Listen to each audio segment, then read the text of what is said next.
Hello. So we're in a slightly different space now, do an interesting inquiry question of what was in the architect's mind when they created this space. I think this entire building was part of the inspiration for George Orwell's 1984 Ministry of Information. So, to me, it definitely feels like a courtroom. And so we're here to give sentence on the day's proceedings. So this is the final thoughts and discussion panel, and we've got I'm really happy with the range of different people we've got up here. Kahinda, you all heard from this morning.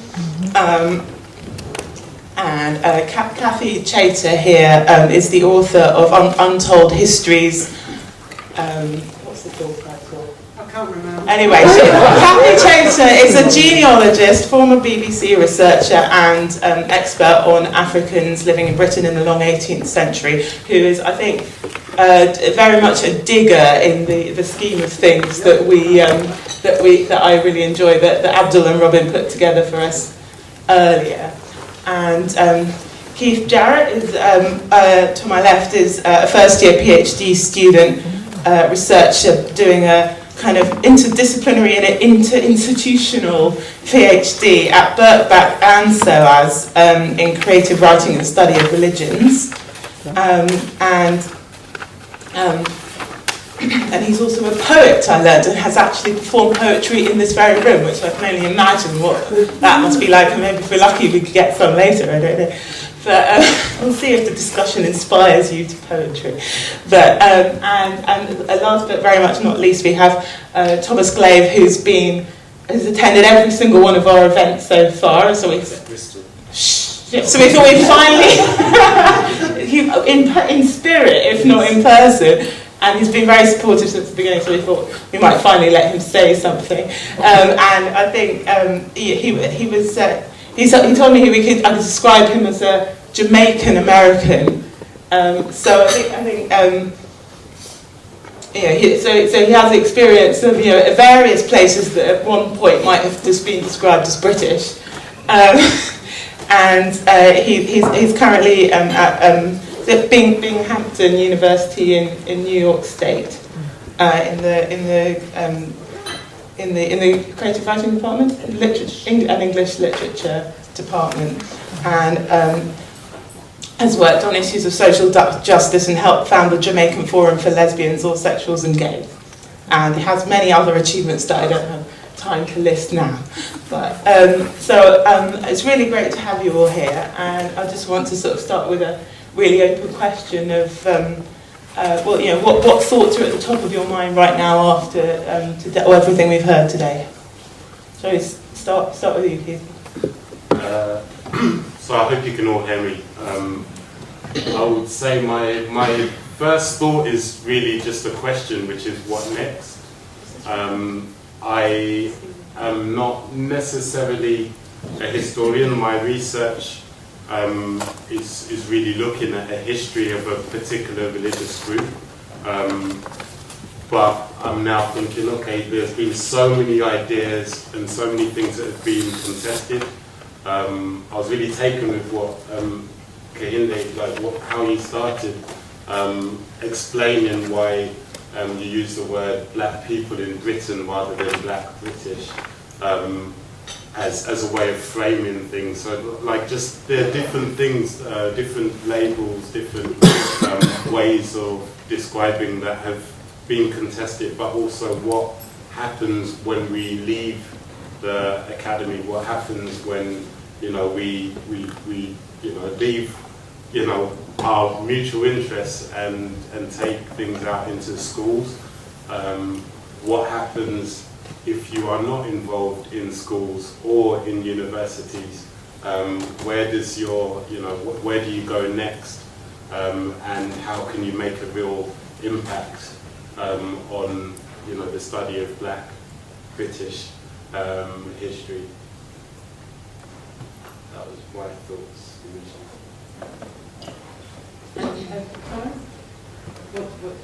What did you think? About the day? Yeah.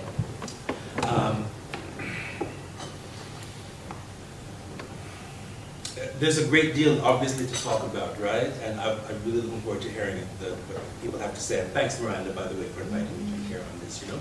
But I would like to say that initially that I think that my interest in Black Britain, or Britain and Black people, has a lot to do with my connection in Jamaica, with Jamaica, and the United States. I grew up in both, and I went to school in both, right? And thinking about the ways in which, actually hearing today the stories, how very much each time that I come to what's happening in Black British history, I feel that one of the most important things for me to do as an outsider here, so to speak, outsider, insider, by virtue of the empire, is to really listen to and absorb, right, what I've been hearing and try to document a lot of stuff. Because in fact, it's because of what's happening in Black British history that I developed a course in the US at my university called Contemporary Black Britain, Literature and Film, right? And one of the joys about that course that's also been a frustration has been the realization that we can't possibly do everything about Black Britain in 15 weeks. It's just not possible. There's just too much richness, wealth, texture, diversity, etc. And this series, I think, this symposium series has really highlighted, and today has really highlighted the vastness of the trove that exists here. So I'm constantly thinking about and listening to everyone and trying to get a sense of, gee, like now what happens? I think to go back to what Keith was saying, what happens now, you know, for myself personally. And just lastly, I would say, just even in the quotidian things, I think her name is Miss Sebastian. She spoke this morning with Deirdre Osborne's panel.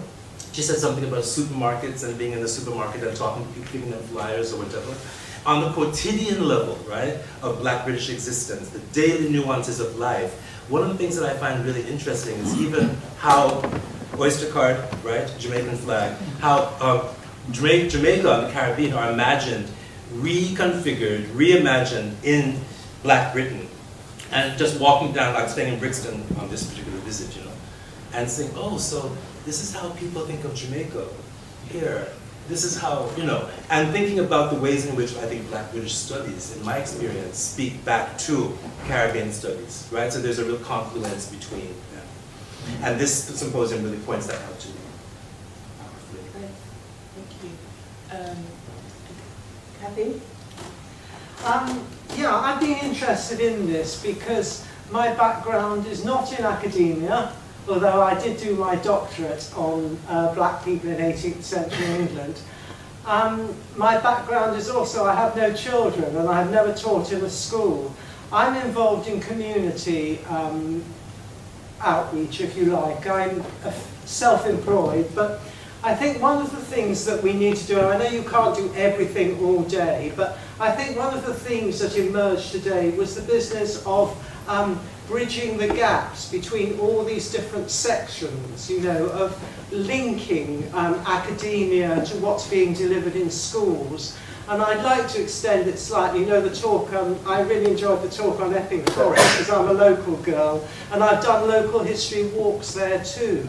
And one of the ways of raising people's involvement is to engage not just children at school, but to engage their parents and their grandparents, and to make them see around them the history is not just of Black people, that they are not in a separate ghetto, that they are at Wanstead, there were Black people living there in the house there. West Ham Park, for example, and West Ham, I do walks round there, and not just about Black people, but they are part of it. I also do, I'm the tame historian that the local studies people call on when they want an exhibition. And so I do exhibitions on all sorts of subjects there, but because of my Black history knowledge, I introduce them as part of it, so that you get the wider community coming in and looking. And I know that you can't obviously do this in one day, sort of cover every field, but it's just a point that I'd like to make, that one of the themes that did emerge today was linking all these separate sections, and I'm just offering it as another one and as another possibility. Particularly local history. Local history and an local community, but not again saying just Black British history, saying they are part and they are woven into our history. Yeah. And I think at other events in our series, especially the ones which were outside of London, actually, we have had local history sessions, and we will do in the future. I think so much history is often London-centric anyway, that if you end up doing London local history, sometimes it can get a bit. But it depends what we're offered as well. I mean, that's the other thing. Whenever we get told, oh, well, why didn't you do this? It's like, well, nobody proposed a paper, so please, propose that paper next time. But and can Dave, what? I think thinking about what next and today, I think really we have to start asking some difficult questions, and the kind of emotion we should have is uncomfortable. Like, we should be uncomfortable in our role. We should be uncomfortable in this space. Actually, just coming in here doesn't make me particularly comfortable, right? And I think this is really important, because we have to, when you say that these institutions are racist, when you say the curriculum at university and school is racist, you can get this kind of defensive thing like, well, am I racist? Does that mean I'm racist? And I guess on some level probably it does. But this is really important to get, to own that discomfort, because otherwise you can't go anywhere with that. If the curriculum has been this exclusive for this long, there is clearly a problem of racism, which affects the institutions, and institutions are made up of people. And if we're in these institutions, it means taking on responsibility and taking on that discomfort.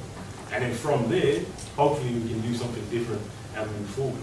So I guess, because when we do these events, and we do Black Studies events, it can be kind of like a celebration, and that's a good thing, and we can feel good about the work we're doing, and we should. But also, we have to understand the privilege we have, and that should cause us uncomfort. It's not just about celebrating that work, it's about saying there's a lot more work to do as well. Like this. So I think a theme that you've touched on, and I think that's come up a few times today. I think the teachers in the last session were saying, well, I want to hear from the pugilists. What do you want us to be doing in the classroom?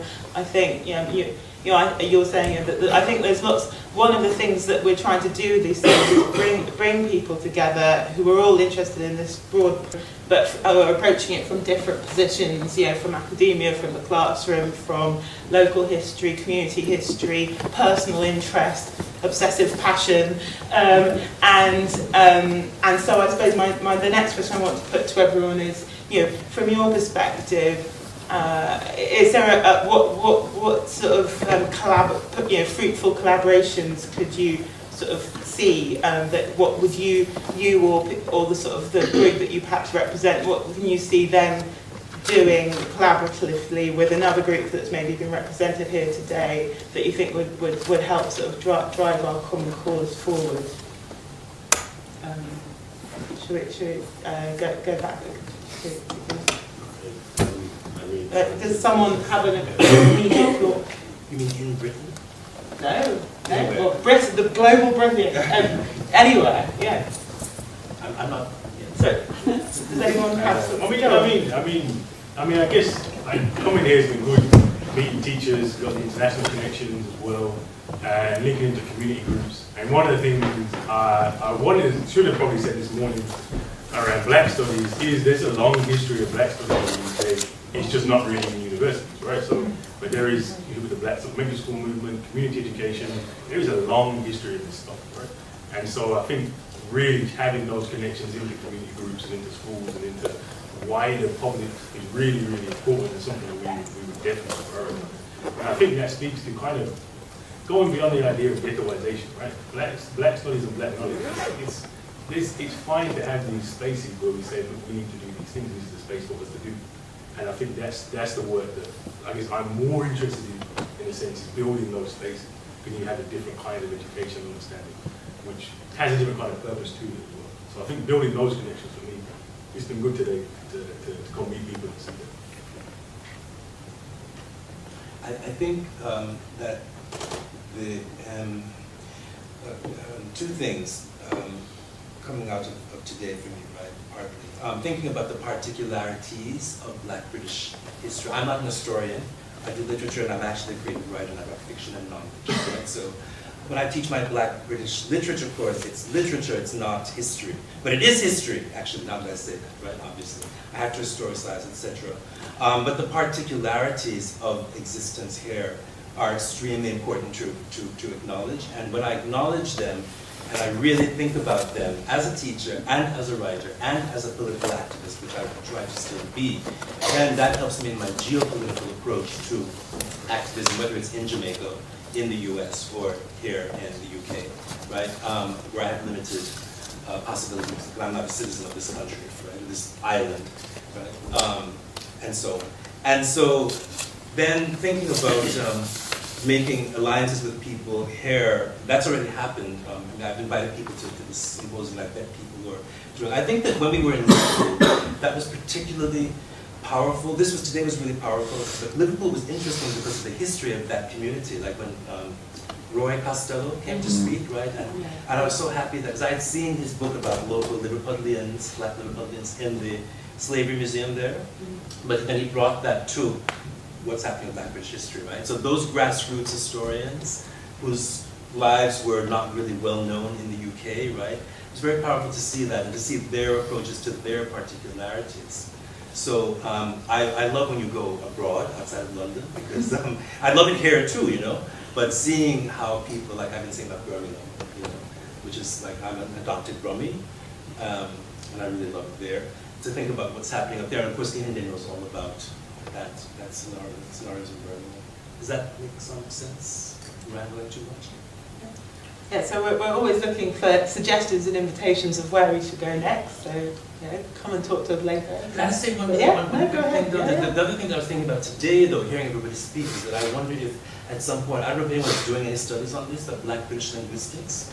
Because when I hear people, it's just really interesting to be in Brixton and hear people say, yeah, what go on there? You know, and right next to that, you know, whatever. Right, and just thinking about like the way that the cultural speech is just such a part of the history as well, and that's a little bit harder to document unless you have audio or video, you know. But it's fascinating to hear it. Yeah. I mean, there was an exhibition at the British Library a few years ago about English as a language, and I think they had quite a lot of recordings. I have no idea how broad the recordings were, but those were fascinating, just within broader kind of English dialects and different. So it might be. Well, when I was doing, I did my original degree in the 1970s, and I did linguistics as part of it, and there was quite a lot of analysis at that time of, you know, Black British speech, because of course we were still at the, you know, the Windrush stage then, you know. So yes, there was quite a lot. There's quite a lot written, as I say, and there are the recordings, yeah.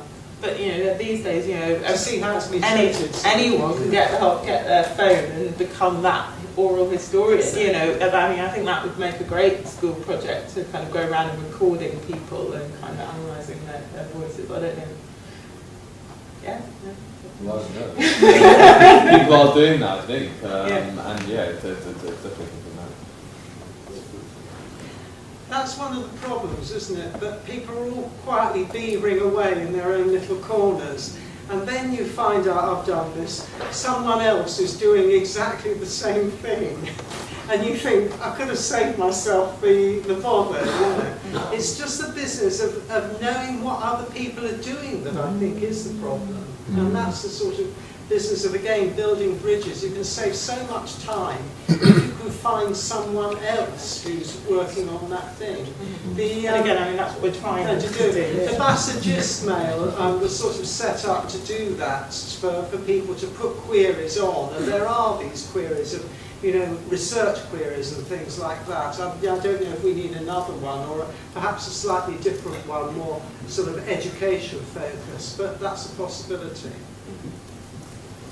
That was one of the bases for the Black British History database, to do exactly that, to form a repository for people to share. Our directory. Yeah, to share the work in research. progress, but yeah, on our website we do have a sort of burgeoning directory. Is it, if you fill in your form, is that right? At the back of your form. In the feedback form in your pack. I mean, and you know, we're very broad in our definition of what we consider, who we consider to be an expert. But the idea is that if people do know something about a particular area, or they're researching it, or they want to find out more, then they can sign up onto the website, put their details there, and then it's searchable topic and name by other people, and hopefully that can help bring people together in that way. And possibly, it might also be a resource for the media when they, at the 11th hour want a commentator for 2 minutes on the radio, then, they might be able to find someone that they didn't already know. It would be nice. Okay. I was really taken by Robin and Abdul's concept of the revolving door, because again, it's something we've heard at these events before, that people, I was only born in 1982, but people who have been around that revolving door and have heard all the debates that we are having here today, 20, 30 years ago, get quite world weary and are kind of like, well, what's going to be different this time? And so I suppose the question is, do you have, what kind of positive things do you think are going to be different this time, and how do you see us getting through that revolving door and coming out of, we're sort of preaching to the converted in this room to a certain extent, but how do we take what we know to be so important and share it with the world in a way that they will accept it and understand what we're talking about? Just a little question. First one. The thing is, there's no. I still believe naively that history repeats itself, and maybe so. I'm not so optimistic. I think the only thing that we can do is just make sure that we're having as many conversations as possible, that we're starting to think about archiving and just really communicating properly. I was really struck by Monique and Miranda from the Black Cultural Archives, just admitting, okay, we've had this, exhibition, and we're, on the Rastafari community, so we're involving the Rastafari community. We're realizing that timelines are going to change as people eventually sort of get wind of this. Like, maybe it's been advertised for months and months and months, and the exhibition's up. It's not final, it's a continuing thing, and if you're humble enough to accept that, that there are other points of views and other histories and other things, and open enough, then that's what will keep the conversation going and living. I think, with a lot of projects, the economy, of course, is a problem. And so, just not being reliant necessarily on one thing. So, I'm currently great, I've got funding from university to do my thing, but that dries up. I want to make sure that whatever I'm doing lives beyond that. And I can only do that by involving people, by having conversations, interviewing people, and there is no guarantee that it's, we can't really predict the way things are going to go. So maybe in 20 years, this is going to be another conversation. Why aren't people talking about Black history? We can't really guarantee that, but the only way that we can try and mitigate that is by doing our small steps. I was really impressed to see, about the GCSE syllabus, because I remember doing GCSE and it was literally First World War, Second World War, slavery, American civil rights, and that was it. So now there's a bit of a door opening, making sure that it stays there as much as possible, but there are no guarantees. Yeah, I think I'd add to that as well. I think it's definitely possible to learn from what's gone previously. I think we've relied, particularly Black communities, relied far too much on the state to just be good and bad and fair. That's probably not going to happen, if I'm honest. Even if you look at universities and say, we can make some inroads, but realistically, this is probably not the place you want to put your eggs in the basket of making sure you get that history and that knowledge across. We do have a strong history of community organisations that were actually, like I said, Black studies was outside of universities, and it was thriving, and it was there unfortunately, it relied too much on the state. And when the state pulled out the plug, now it's all basically gone, right? So I think if we can learn from those mistakes and understand that we have to invest in our things outside university and build those things up, and maybe we can use the resources which we have. I mean, that's one of the differences between now and say 30 years ago. I wouldn't have had my job 30 years ago. You know what I'm saying? There's more of us in, we can access these resources. But it's important that when we access these resources, we're building things which are self-sustainable outside of the state, outside of the university. Because you just can't rely on university or state to keep those things alive. So I think if we can take that message and build these things outside as well as inside, then maybe we can still make sure there's something sustainable. Because otherwise, I'll be honest, the funding changes, the government changes, and all these things can come crashing down. We have to understand we need to rely on ourselves to do honestly.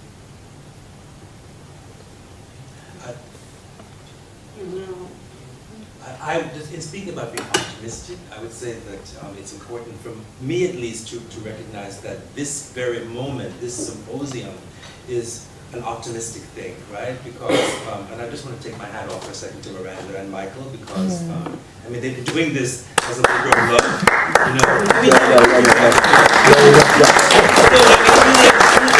it's backbreaking work, it's sometimes thankless. I mean, you know, I mean, not to, I mean, make you blush or anything, but it's true.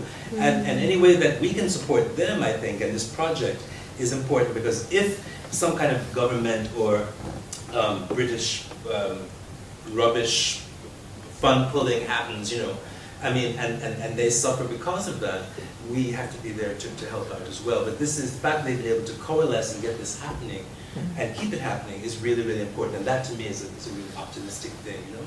And just in terms of what, like when I think about what I teach and think about my university, that actually my department has an annual semester in London program. It's the spring term in the US, so it's January to January to May.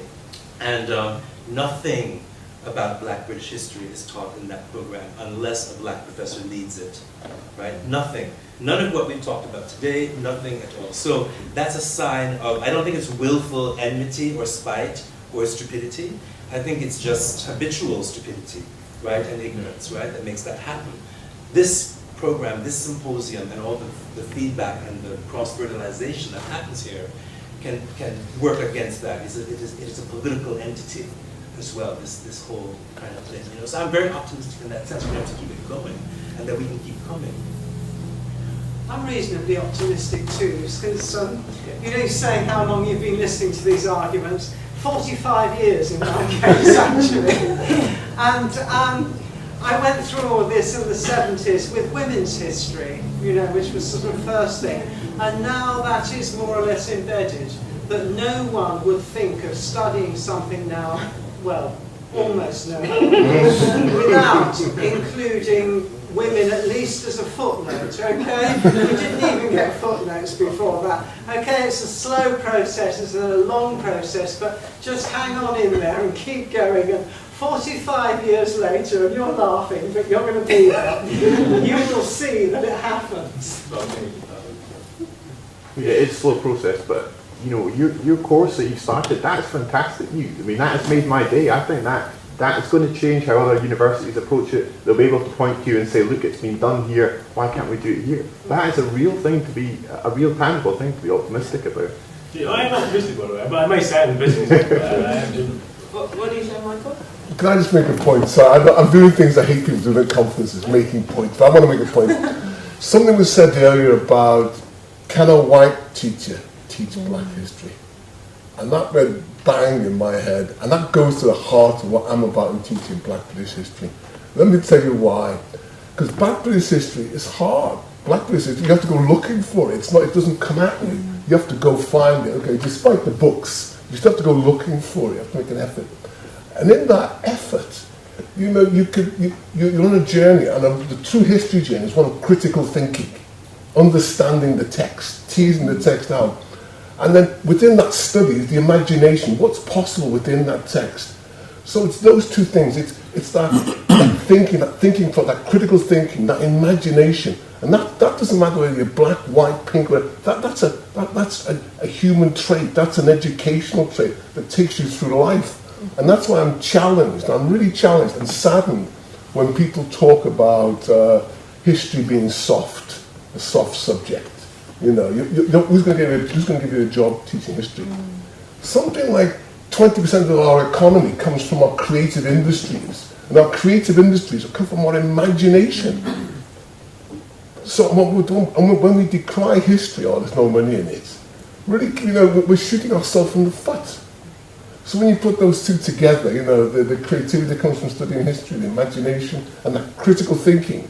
Let me just a few words on the critical thinking. So when you see this alt-right, you know, and they make preposterous statements, the people accept them not. There's something wrong with their thinking. They've not done their history. They've not been taught it. So coming back to teaching black people teaching white people history on the other way around, it's irrelevant. History taught rigorously, the way we hopefully approach it here, is fundamental to a free and open democratic society. Rant over.